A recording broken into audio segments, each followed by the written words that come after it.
ஹாய்ப்பா, good morning. காலையில் கோலம்லாம் போட்டு விளக்கெல்லாம் ஏற்றி வேலை முடிஞ்சுது. இன்னைக்கு வந்து பையனுக்கு வந்து ஆஃபீஸில் வந்து கிறிஸ்மஸ் செலிப்ரேஷனா, அதனால லஞ்ச் பாக்ஸ் வேண்டான்னு சொல்லிட்டான். காலையில் சாப்பிட்றதுக்கு கஞ்சி மட்டும் அடிச்சு கொடுங்கன்னு சொன்னான். சரி, இப்போ கஞ்சி தான் ரெடி பண்ண போகிறேன். கருவேப்பிலை போட்டிருக்கேன் மிக்சி ஜாரில். அதில் கொஞ்சமாக பழையது சேர்த்துக்கலாம். நேற்று வடித்து எடுத்து வச்ச சாதம். எனக்கு அடித்து குடிக்கிறது தான் பழக்கம், அதனால் அடிச்சிடலாம் மிக்சியில். நல்லா தேவையான அளவு பழையது சேர்த்துட்டு இந்த தண்ணி தாங்க கண்டிப்பாக ஊற்றணும். தண்ணி ஊற்றிட்டு கொஞ்சமாக கல்லுப்பு சேர்த்துக்கலாம், கொஞ்சம் பெருங்காயம், கொஞ்சம் இஞ்சி, ஒரு பச்சை மிளகாய். ஆல்ரெடி கருவேப்பிலை போட்டிருக்கோம். கொத்தமல்லி இல்லை, கொத்தமல்லி இருந்தால் கொத்தமல்லி போடலாம். தயிர் நல்லா தலை நிறையாவே விடலாம். இப்போ வந்து இதை நல்லா மிக்சியில் அடிச்சுக்கலாம். இப்போ கஞ்சி நல்லா அடிச்சாச்சு. இப்போ இது கூட கொஞ்சம் சுடுதண்ணி கலந்துக்கலாம். ஏன்னா ரொம்ப இப்போ கிளைமேட் சில்லுன்னு இருக்கு இல்லையா, இந்த டைமில் கஞ்சி வேணாம்னா இவ்வளோ நாள் கஞ்சி கொடுக்கல. சரி, இதில் கொஞ்சம் சுடுதண்ணி அடுப்பில் வச்சுருக்கேன், கலந்துக்கிட்டு நம்ம கப்பில் ஊற்றி வச்சிடலாம். கஞ்சி சூப்பராக அடித்து கொஞ்சம் சூடாக தண்ணி ஊற்றி மண் பாத்திரத்தில் எடுத்து வச்சுருக்கேன்.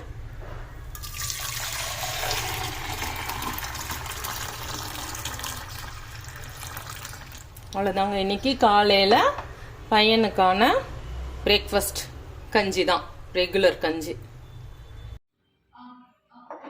என்ன குழம்பு வைக்க போறீங்க?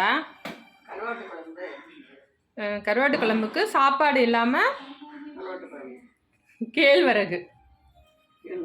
இப்போ வந்து களி, கேழ்வரகு களியும் நெத்திலி கருவாட்டு குழம்பு தான் இன்னைக்கு எங்கள் வீட்டில் லஞ்சுக்கு செய்ய போகிறாங்க அத்தை. இப்போ வந்து கடாய் வச்சுட்டு கடாயில் வந்து நல்லெண்ணெய் ஊற்றி, நல்லெண்ணெய் நல்லா காஞ்சிருச்சு. நெத்திலி கருவாடை வந்து நல்லா ஃபஸ்ட்டு வெந்தயம் போட்டுக்கலாம். கடுகு. நெத்திலி கருவாடை வந்து சுடுநீரில் ஊற வச்சு அலசி எடுத்துருக்காங்க. நல்லெண்ணெய், கடுகு, வெந்தயம். இது கூட தேவையான அளவு தக்காளி, வெங்காயம், பூண்டு, இது மூணுத்தையும் போட்டு நல்லா வதக்கிக்கலாம். இதில் கருவேப்பிலை போட்டுட்டாங்க, 2 பச்சை மிளகாய் கிள்ளி போட்டிருக்காங்க தக்காளி வெங்காயத்தோட. இப்போ இதில் வந்து சுடுதண்ணியில் போட்டு நல்லா மண் போக அலசி எடுத்த கருவாடை இதில் சேர்த்துக்கலாம். இது நல்லா வதங்கட்டும். இதை வந்து அரிஞ்சு வச்ச கத்திரிக்காவை இதில் சேர்த்துக்கலாம். கத்திரிக்காவும் உருளைக்கிழங்கும்.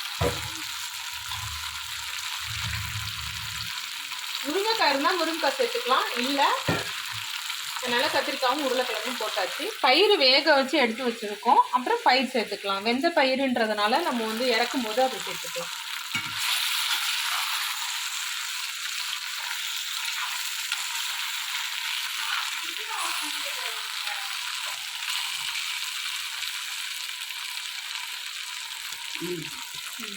தேவையான அளவு தண்ணி சேர்த்துக்கலாம். வேக விட்டு இது பண்ணுவீங்களா அத்தை? புளித்தண்ணி மிளகாய் வேக விட்டு அப்புறம் புளித்தண்ணி மிளகாத்தூளும் அப்புறம் தான் இப்போ போடணும். இப்போ வந்து குழம்புக்கு தேவையான மிளகாத்தூள் சேர்த்துக்கலாம். மாறி வச்சுட்டப்பா, இது இந்த பக்கம் இருந்தது.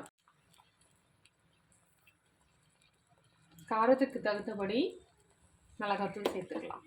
இப்போ இதை நல்லா கிண்டி விட்டு மூடி வச்சிடலாம். நல்லா கொதிச்ச உடனே புளி தண்ணி ஊற்றிக்கலாம். கொஞ்சமாக மஞ்சத்தூள் சேர்த்துக்கலாம். ஃப்ளேவருக்காக கொஞ்சமாக மிளகாத்தூள் சேர்த்துக்கலாம். இப்போ வந்து புளி தண்ணி சேர்த்துக்கலாம். இப்போ இது நல்லா கொதிக்கட்டும். கருவாட்டு குழம்பு சூப்பராக ரெடி ஆயிருச்சு. அடுப்பை நிறுத்தி வச்சாச்சு. களி கிண்ட போகிறோம். இதில் சாதம் போட்டிருந்தோம். சாதம் நல்லா வெந்துருச்சு. இப்போ அடுப்பு சிம்மில் இருக்குது. இப்போ கேழ்வரகு மாவை தான் இதில் போட்டு அத்தை களி ரெடி பண்ண போகிறாங்க.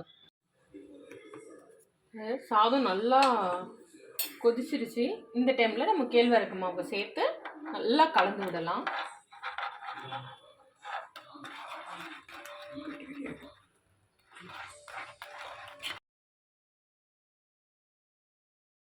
அளவு நல்லா இறுகி வருது. இந்த நேரத்தில் தான் நம்ம கை விடாமல் நல்லா கிளறிக்கிட்டே இருக்கணும். இது ஒட்டுதான்னு பார்க்கலாம். ஒட்டலை, கொஞ்சம் வெந்துருச்சு நல்லாவே. இந்த டைமில் நம்ம உருண்டை பிடிக்க சரியாக இருக்கும்.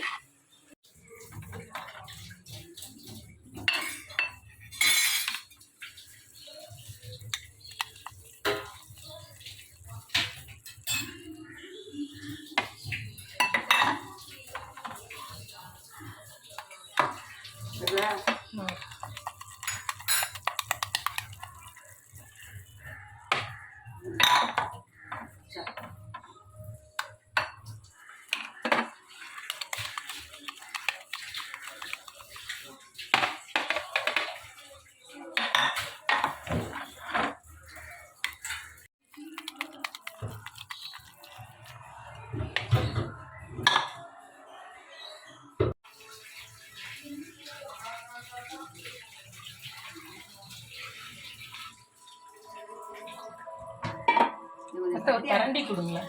குழம்புக்கு குழம்பு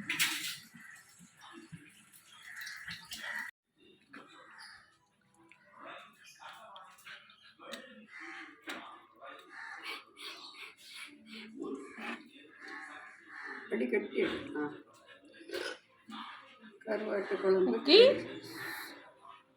களி தான் இன்னைக்கு லஞ்சு. வாங்க சாப்பிடலாம்.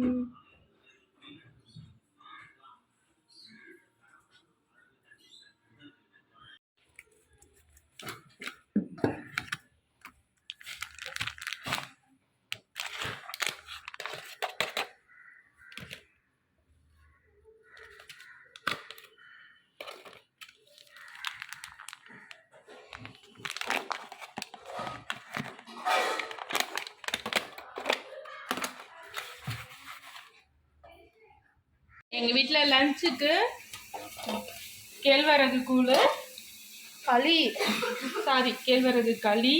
அப்புறம் அண்ணன் பசங்க வந்திருக்காங்க, அதனால பிரியாணி வாங்கிட்டு வந்தாங்க. அப்புறம் கத்திரிக்காய், கருவாட்டு குழம்பு, மீன் வறுவல், ஜீரா ரைஸு, தால், ஒரு சப்பாத்தி கிடக்குது, தால். அப்புறம் அவ்வளோதான் இன்னைக்கெல்லாம். எங்கள் வீட்டு லஞ்ச் இதுதான். வாங்க சாப்பிடலாம்.